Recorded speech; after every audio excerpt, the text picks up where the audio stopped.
বৈকালবেলার একটা টিফিন বানিয়ে নিলাম ঝটফট, ছোলার রেসিপি।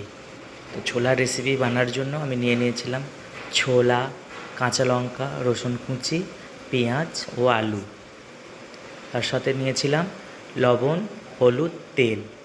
তো কড়া বসিয়ে দিলাম, খুন্তি নিয়ে নিলাম, দিয়ে দিলাম তেল।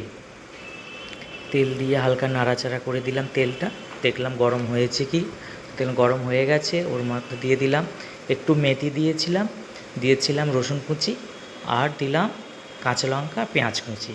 তো দিয়ে তেলে নাড়াচাড়া করে নিলাম, হালকা ভেজে নিলাম। তো ভাজার পরে আলুটা ওইতে দিয়ে দিলাম, আলু দিয়ে হালকা ভেজে নিতে হবে। তো নাড়াচাড়া করে দিয়ে ঢাকা দিয়ে দিলাম, ঢাকা দিয়ে একটু ঢাকাটা খুলে নিলাম, নিয়ে আর একবার নাড়াচাড়া করে নিলাম। তো হাফ সিদ্ধ হয়ে গেছিলো। তো ওর মধ্যে আমি দিয়ে দিলাম ছোলা ভিজানো যেটা ছিল সব দিয়ে দিলাম, দিয়ে ফের হালকা নাড়াচাড়া করে দিয়ে দিলাম হলুদ আর নুন দিয়ে দিয়েছিলাম। ফের হালকা নাড়াচাড়া করে নিলাম। তো আস্তে আস্তে লো ফ্লেমে চাপা দিয়ে করতে হবে।